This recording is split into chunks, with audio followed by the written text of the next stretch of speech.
Hello, this is Overview of iOS 10, Accessibility for the iPad. My name is Mellowdee Brooks, and I'm an Assistive Technology Consultant with the Idaho Assistive Technology Project. There is a PowerPoint for this presentation, but I'm not able to show you both the iPad and the PowerPoint at the same time. Since this presentation is primarily a demonstration, the document is most useful as a guide. I would recommend printing it out and using it as you explore your iPad. The first thing I want to tell you about is Apple's official iPad accessibility webpage. If you go to www.apple.com/accessibility/iPad, the site provides information on some of the features I'm going to go over today. Also, any links that I mentioned are included in the PowerPoint. As we begin to look at the accessibility features, I'm going to tell you about a setting that used to be called triple-click home, but in the newer operating systems, it's called accessibility shortcut. Same thing, just a different name. This is a way for certain features in accessibility to be turned on and off by clicking the home button 3 times. Until you understand how some of these options work, this really is the easiest way to get in and out of certain areas. Okay, I'll show you how to get there. We go to Settings, and then you'll notice General is already highlighted. So now we'll go to Accessibility, and we'll scroll all the way down. And the last item should either be Accessibility Shortcut or triple-click Home. When we select that, we're now provided with a list of features that the triple-click home setting will work within. This includes VoiceOver, invert colors, grayscale, reduce white point, zoom, switch control, and assistive touch, all of which I'll be either demonstrating or telling you about today. First thing I'm going to show you and how I'm going to demonstrate this particular setting is through VoiceOver, and we'll select it. Now you may find out that you can actually select more than one of these at a time, but it's really not recommended you do so unless you have a more complex system or equipment. Okay, so now we go back to the accessibility menu and scroll up, and you'll notice the first feature in the accessibility menu is VoiceOver for vision. Apple refers to VoiceOver as a gesture-based screen reader. This feature is helpful to some folks with vision impairments, as it's not necessary to see or directly touch an icon to access the device. The best way to explain it is actually to provide a demonstration, and I could probably talk for at least an hour about the different settings of VoiceOver. Instead, I'm going to show you a brief navigation demonstration. There is a 15-minute video online, and that link is provided in the PowerPoint. So we're going to look at the VoiceOver menu just briefly. We'll come back and look at more of these in a bit. But right up top, it gives you information. VoiceOver speaks items on the screen. Tap once to select an item, double tap to activate the selected item, and swipe 3 fingers to scroll. And you know it says item. It doesn't specify text only. So that will, that difference you'll see in a little bit on another feature we're going to look at. You can also increase or decrease the speaking rate from here.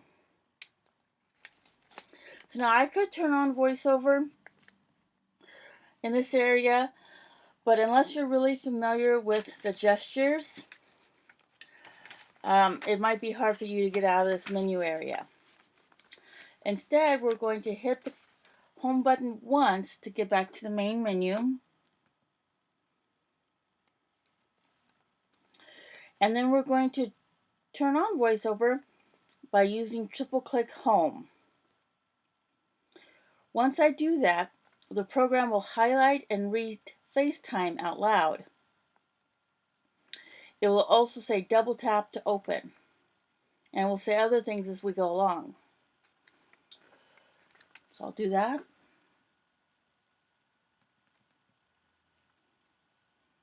Voiceover on. FaceTime. Double tap to open. Okay. Now I'd like to get to reminders to see what I missed. So I'm going to flick from left to right anywhere on the screen. This is because VoiceOver reads from left to right, top to bottom, unless you've programmed it differently. So one flick will take us to photos, and another click will take us to reminders. Photos. Reminders. One task due today. Double tap to open. Actions available. Okay, so we will double tap.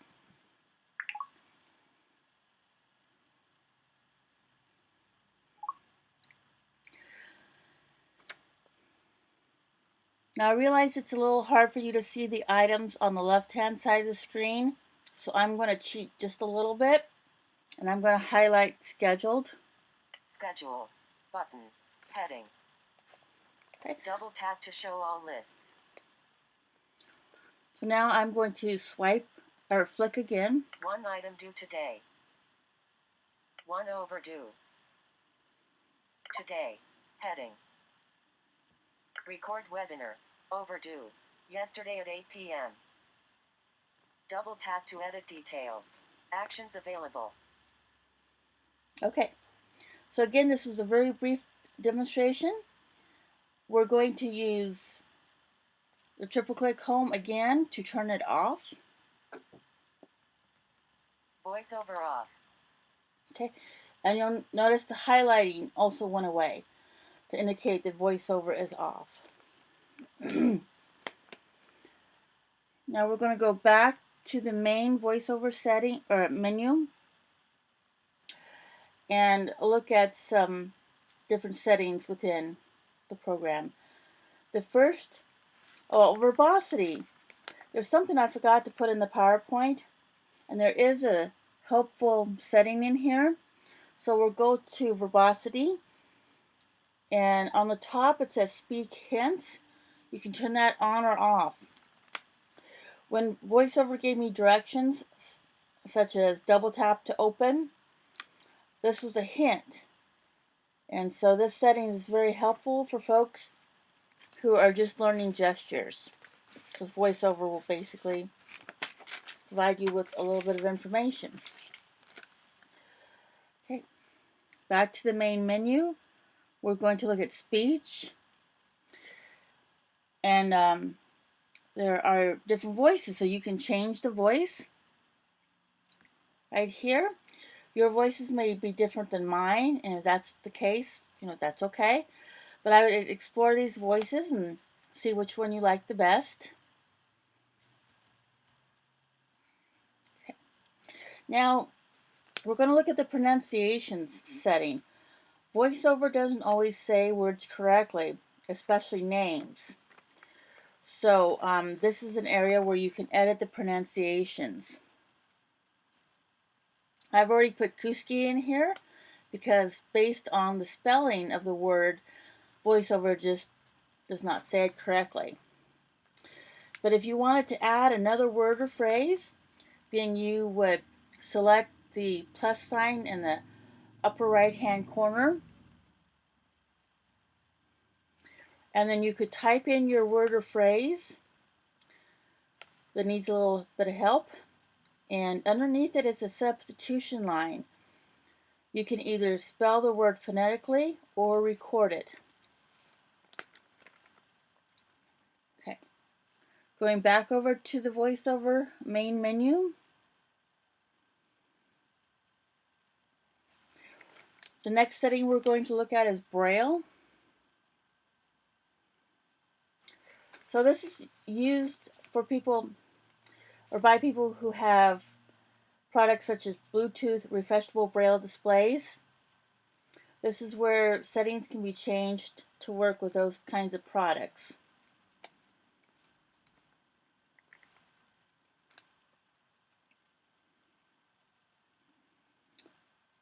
Okay, the rotor, what we're going to talk about next. The rotor is kind of a shortcut to changing how VoiceOver works.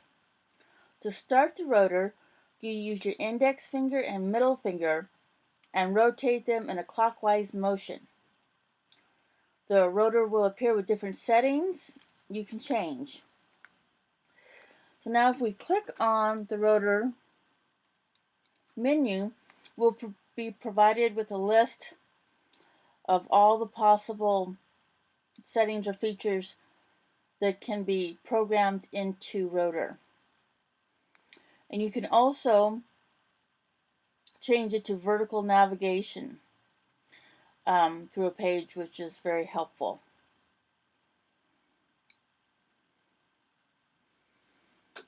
Okay. Next, we're going to look at typing feedback. Whether or not you're using a software keyboard, such as an on-screen keyboard or an external keyboard, you can program VoiceOver to say different things when you type. You can program VoiceOver to say nothing, characters, words, or characters and words.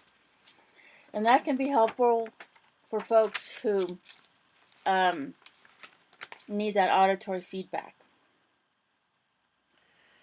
Now we're going to go back and go down to modifier keys. Some people use what's called shortcut keys when using an external keyboard. This is where you can program VoiceOver to know which keys you hit in order to access the VoiceOver commands.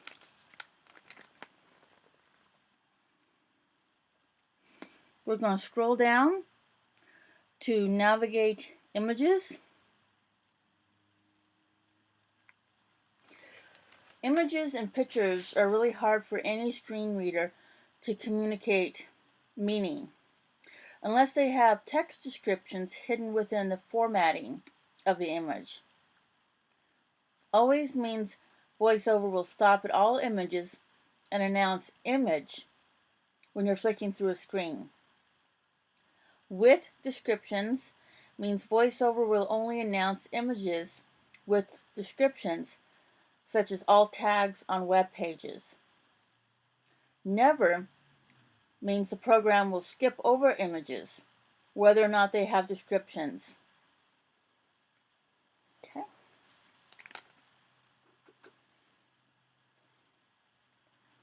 There's an area down toward the bottom where if a large cursor is helpful to you, you can turn that on and off.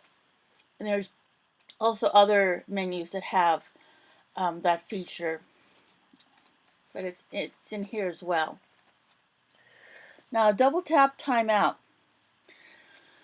This is for folks who maybe have a hard time completing the double tap gesture because it takes them a little bit more time.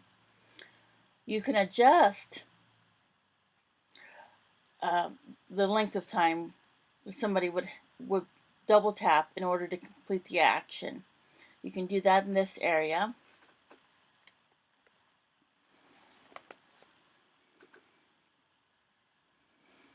Okay. Now that's all we're going to look at today for VoiceOver. So we're going to go back to the main accessibility menu, and the next feature is called Zoom.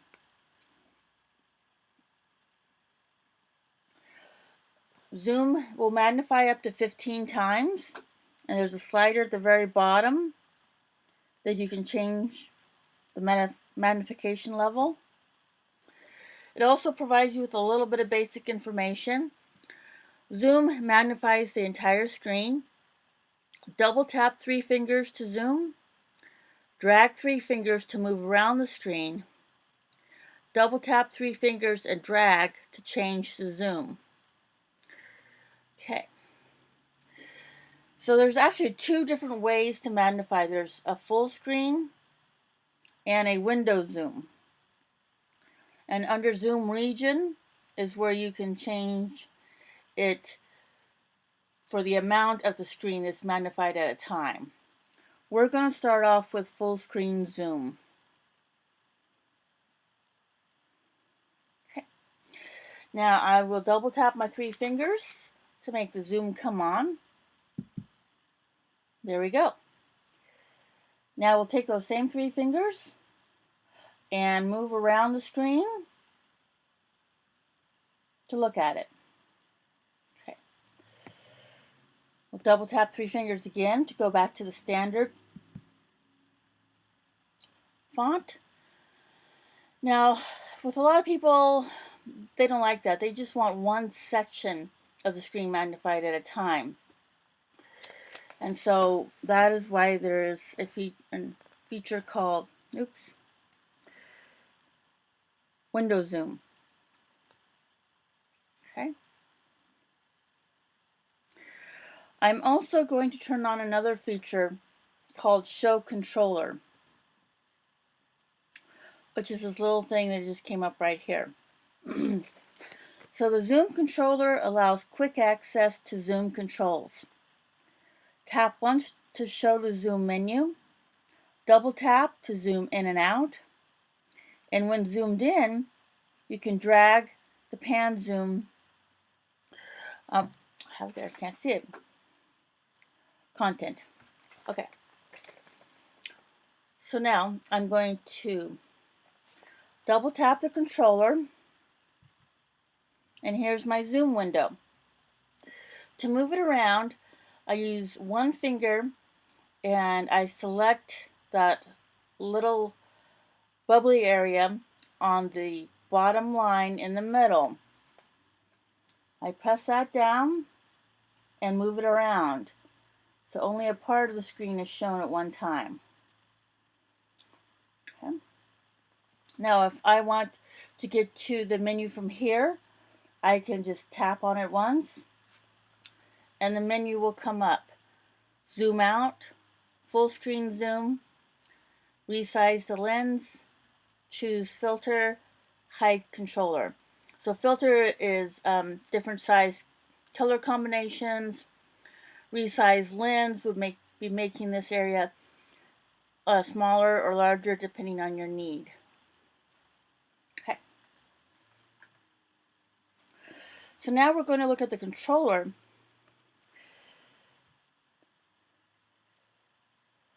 And if I move it down, the window goes down. If I move it to the right, and so on.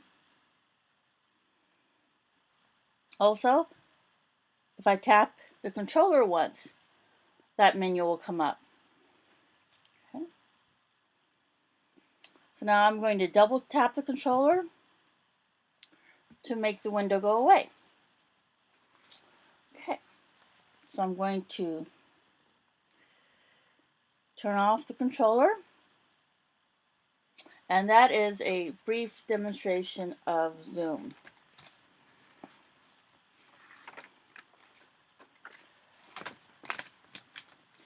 There is a video link on the PowerPoint as well. Now we're going to go back to the accessibility main menu and talk about magnifier. Magnifier is neat. It basically allows you to magnify whatever you can see through your camera. And so this is a great tool. Like maybe if you're out in the community and you need to magnify a menu or labels at a grocery store. It has an auto brightness feature as well, where you can change it based on the ambient light settings.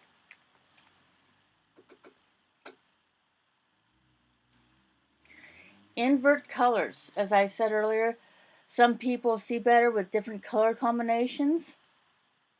And if that's the case, you might want to look at invert colors. So when I turn it on, black has turned to white and white has turned to black. Again, easier for some people to see. So we'll turn that off. Grayscale. Now on the left-hand side, there's icons that have color in them. Once I turn on grayscale, those colors will go away and turn gray. Okay.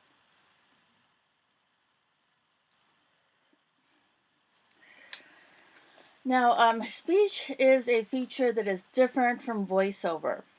And I'll give you some demonstrations of speech later in this presentation. But here's where we can control some of the settings. This is basically, it's a very simplistic feature because it doesn't have any navigation. It just basically speaks text. So you can program it to speak a selection. So once you've selected text, you can make it read it. Speak screen. Swipe down with 2 fingers from the top to hear the screen of hear the content of the screen. You can have it highlight as it reads.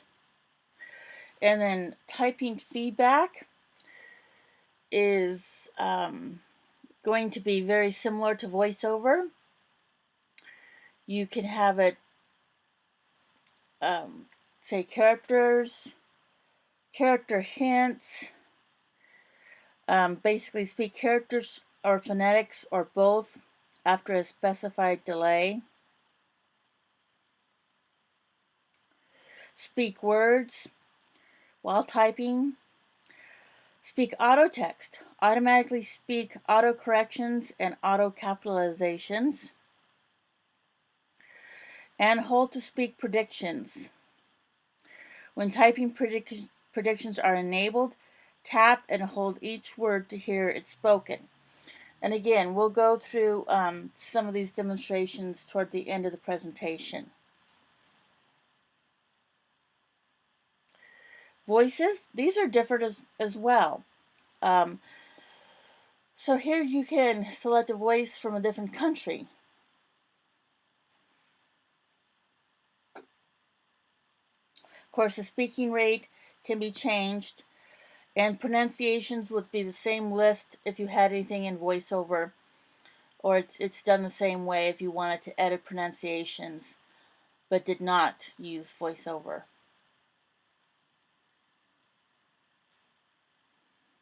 Okay. Larger text. Apps that support dynamic type will adjust to your preferred reading size below. And so you can change the font size basically. But again, this is only in apps that support dynamic type.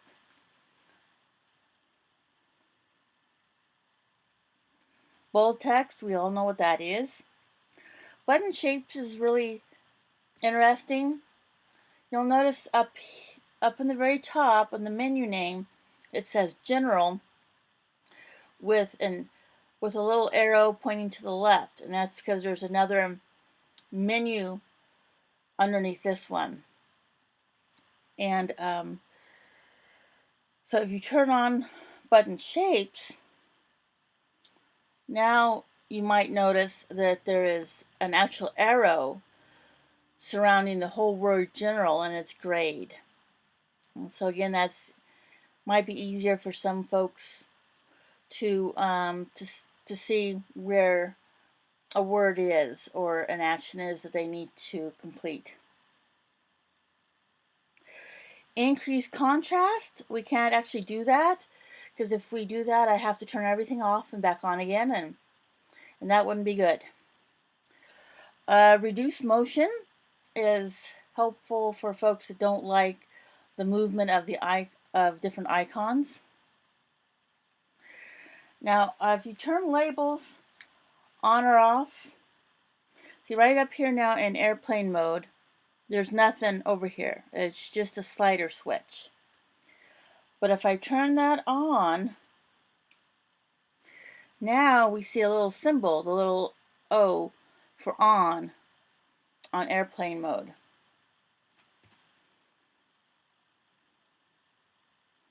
Okay, that's pretty much it for vision. And now we go into a new category called interaction. And we're going to talk about switches. Switches are used by some people who have physical motor limitations. And I realize you might never have heard of the term or know anything about switches.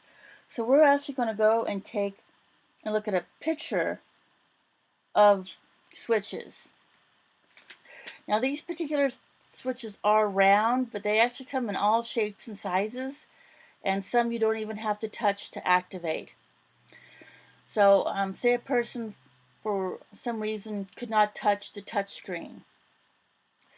A switch can be used as an interface to activate items on the screen.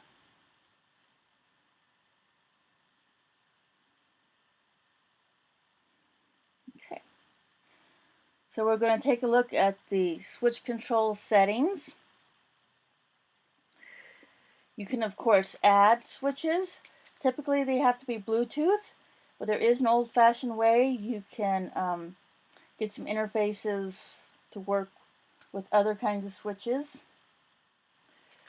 Okay. Recipes. Recipes is more for programming, changing the way the switch acts instead of just turning it on and off. A recipe can program it to do something else. Okay. Scanning style. In order to use a switch, basically scanning has to occur, which means a certain part of the screen will be highlighted until an area is activated with a switch or some other kind of device. And then that just keeps rotating and getting smaller and more specific until what the person wants is actually highlighted. And then they'd hit the switch. So auto scanning moves focus automatically after a specified duration. Manual scanning requires a switch to be engaged to move focus and a second switch to activate items. Single switch step scanning requires a switch to be engaged to move focus. If no action is taken within a specified duration, the item will focus is automatically activated.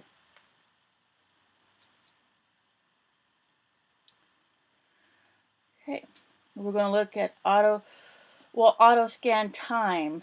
Some people need to increase or decrease the amount of time a switch to activate their switch because some people are slower and some people are faster. Okay. Pause on first item. The duration of time auto scanning will wait after input is pressed. You can turn that on or off. Loops. Loops is the amount of times basically the rotation of the highlighting will occur through the screen. And right now it happens to be set at 4, means it will go through the screen highlighting different areas 4 times, and then it will stop scanning. Move repeat. The delay before move to or next previous item is repeated while a switch remains pressed. Turn that on or off. Long press. Use long press to add another action to a switch that is activated when you hold the switch for longer than the duration specified below. Again, unless you really use switches, this might not this might be sort of confusing, but if you are into switches, then this is great for you to know. Okay, tap behavior. Tap behavior describes what happens when the select action is activated. By default, it will always display the scanner menu. You can have that set at default, auto tap, or always tap.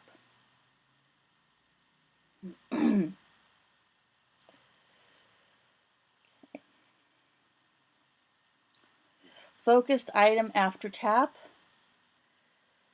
The item the switch control scans after an item is tapped. The first item or the current item can be selected.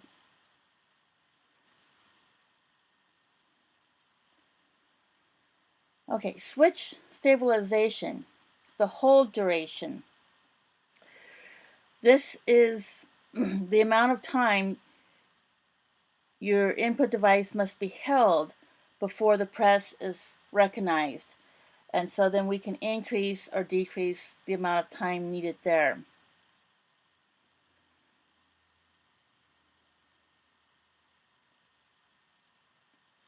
Ignore repeat.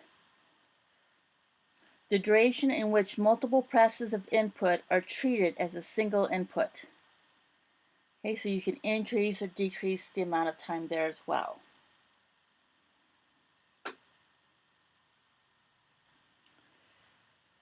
Okay, let's see. There is a speech setting for switches as well. You can change the voices, you can change the speaking rate. If somebody needs it to have auditory scanning or auditory output. Okay. Large cursor, again, can be turned on or off here. But in this particular menu, it will let you change the cursor color. Right now it's set at blue, but you could change it to red, green, yellow, or orange as well. Again, if you see better, or if you see better in different color combinations, or if you just happen to like that color. Okay. So that is explains some of the switch control settings. Now we're going to go to Assistive Touch. Assistive Touch always allows you to use your iPad if you have difficulty touching the screen or if you require an adaptive accessory. But also, sometimes it's hard for folks even to turn the volume up and down or get to those external buttons on the outside of the iPad. So what this does is provide basically a shortcut where as long as you can access the screen in some way, then there's a lot of different things you can do in here. This little button just popped up. It's a black square with a yellow or a white circle in it. So if we touch that, then these are the different settings we can get to. We can get to the notification center, the control center, the home button, Siri, by just pressing one of these icons. But we're going to go to device, and here's where you can turn the volume up or down by touching or activating the screen, or lock or rotate the screen. Turn it on mute and other things as well. Okay.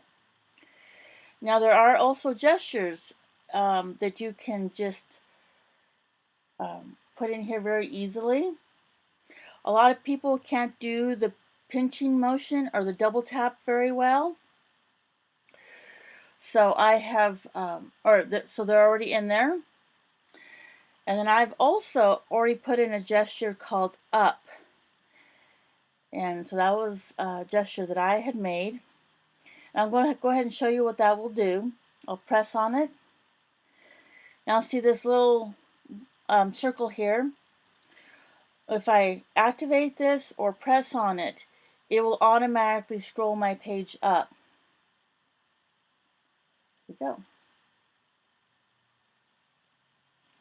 Okay. Oops. So, I'm going to go ahead and show you how to make a gesture because it's very easy. You go to Create New Gesture, and it tells you to tap or swipe to create a custom gesture. A sequence of gestures will be combined into one multiple touch gesture. Okay. So I'm going to make a gesture going from top to bottom. Okay. I'm going to save it, and I'm going to call it down.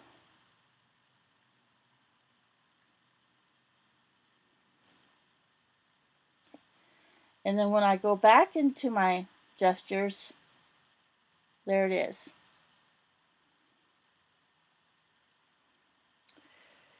And I click on it. I want to move it. And then it scrolls the page down for me. So that is Assistive Touch. Oops, let me turn it off. There we go. Back to accessibility, and we can look at the touch accommodations. If you have trouble using the touchscreen, adjust the following settings to change how the screen will respond to touches.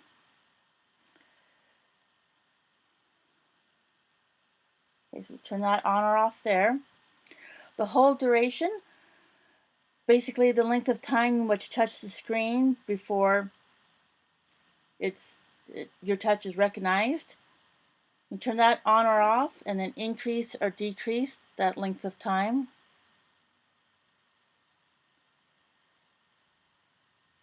Ignore or repeat. Sometimes we want a double O and sometimes we don't. So the duration in which multiple touches are treated as a single touch. Turn that on or off, and again, increase or decrease the speed.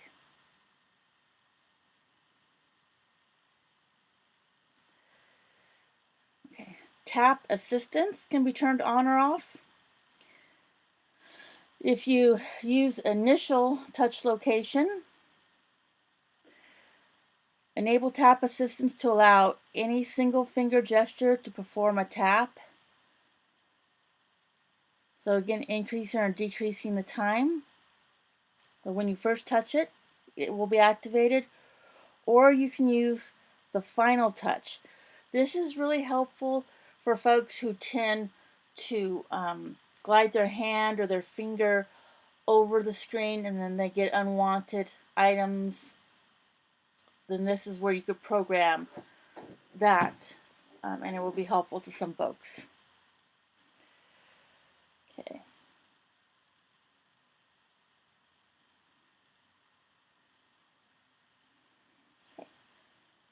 Now we're going to look at keyboard.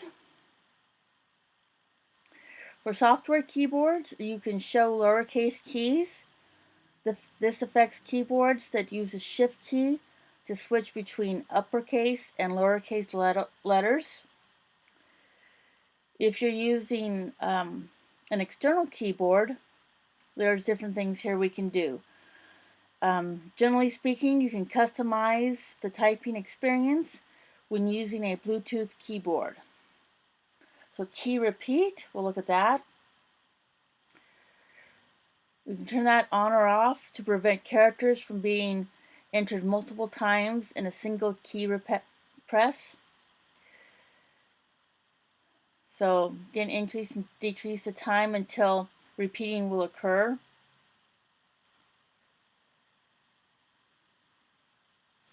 Sticky keys. Sticky keys allows modifier keys to be set without having to hold down the key. So like if you're trying to do a Control Alt Delete, but you basically are trying to do it with one hand or one finger, for example, sticky keys is very helpful. Turn that on or off.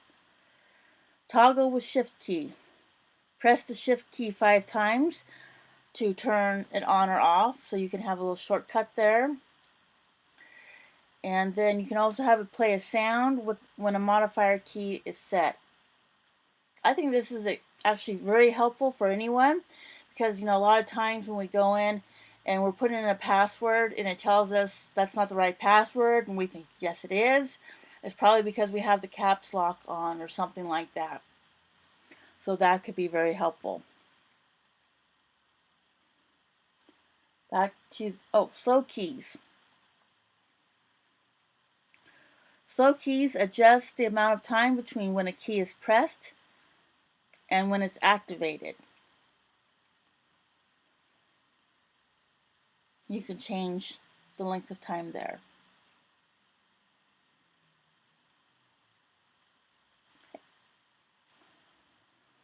Shake to undo. If you tend to shake your iPad by accident, you can disable Shake to Undo to prevent the undo alert from appearing.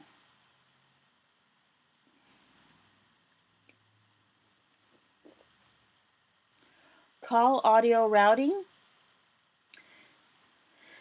It determines where the audio will be heard during a phone call or a FaceTime. You can have it set to automatic, Bluetooth headset, or speaker.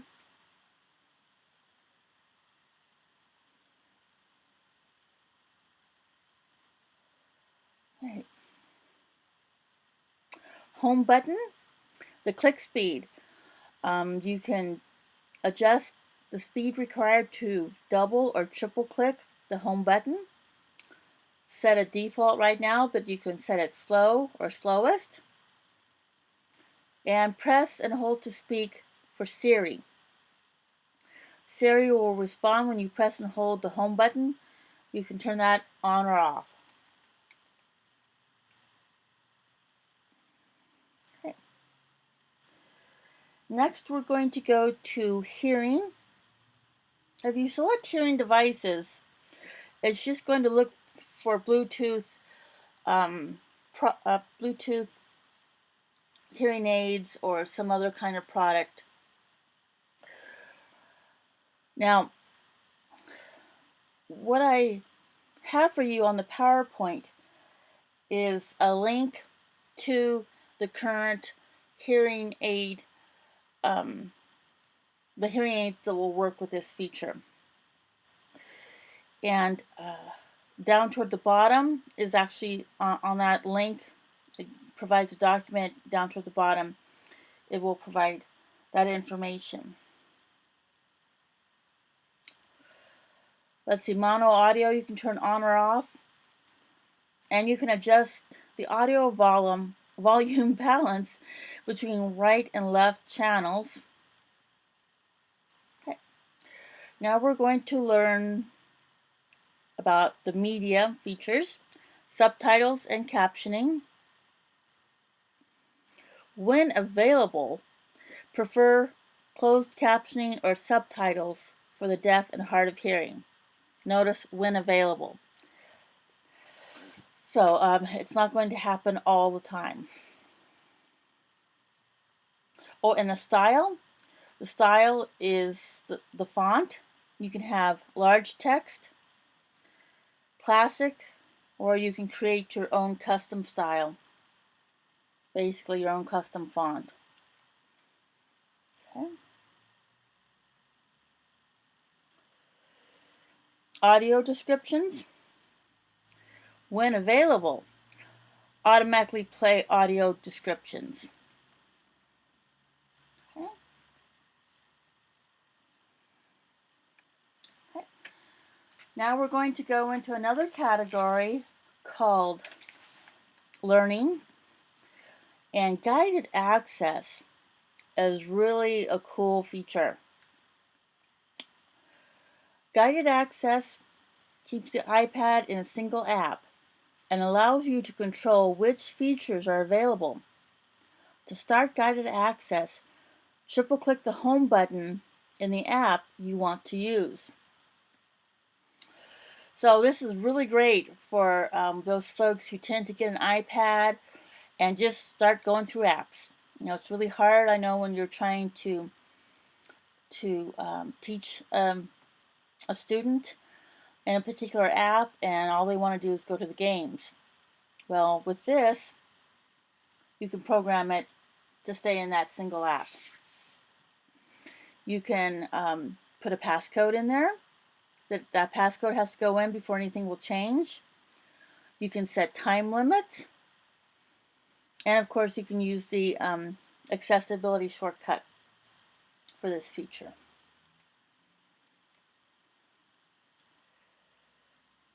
Okay. All right, now I'm going to give you some demonstrations and some informations about products that are not directly in this menu. All right, so for reading support, we're going to have Siri read us a web page.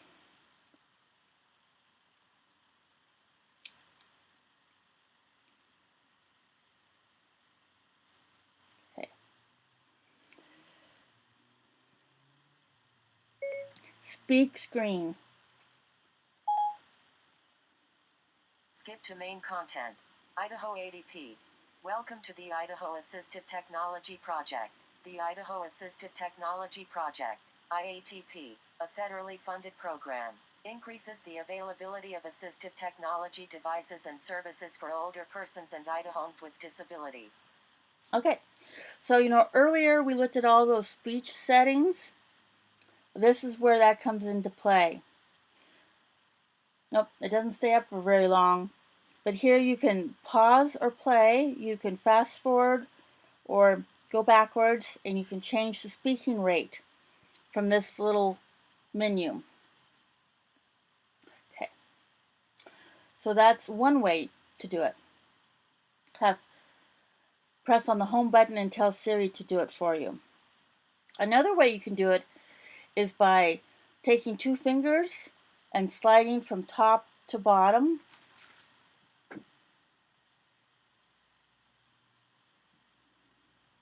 Skip to main content. Idaho ADP. Welcome to the Idaho Assistive Technology Project. The Idaho Assistive. Okay, so there's just two different ways to have the same thing accomplished. Either tell Siri to do it by saying speak screen, or using that gesture, two fingers from top to bottom going down.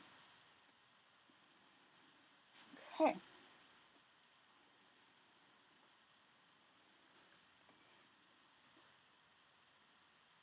So we're going to go to notes now. And there's a lot of features in here. I'm going to go ahead and turn off this reading section. Okay. Now I've typed in cat. But what if I'm not sure if that's the word I want? Then I can press on it, select it, and then of course we can do all these different features. We can copy, we can replace, we can bold and underline, to look it up. Siri could speak it. We could and do other things as well, and we can also spell it if we want to. Capital C A T. Okay. Oops. All right, now let's say we want to look it up to make sure we have the right word.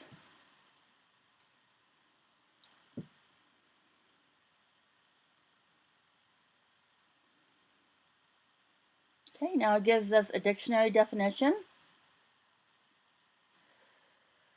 And if we want, we can have this read as well. speak screen. Dictionary. Cat 1. Cat. Noun. 1. A small domesticated carnivorous mammal with soft fur, a short snout, and retractile claw. Okay.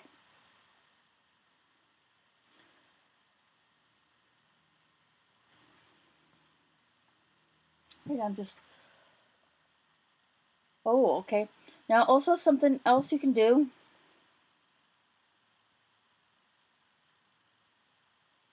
is we have the predictive text back here. Let's see. Hold on. So I can just press, can I have a good day? All right. So that's a way of using predictive text, so you don't have to type out the words completely.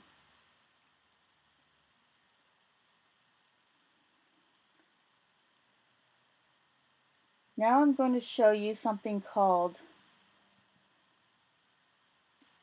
Safari Reader. We'll go back to Safari and we're going to open up a different web page. Now there is a demonstration link of Safari Reader in your PowerPoint. Basically what it is it will... Safari Reader takes out all the distracting, well not all, but most of the distracting pictures or text that's on a web page. But you have to look for a particular symbol to know that it's actually going to work for you. So right here, if this had the ability to use Safari Reader, there would be a little tiny icon right here, and there's not. What we have to do is actually select an article. Okay, so here's our article, and we see there's still, on the right hand side, there's a lot of distracting information. And now here's our little reader icon. So we're going to press that, and now it changes to where there's just mostly text on the screen. And again, we can use a variety of our different settings to read this to us if we wanted to. Okay.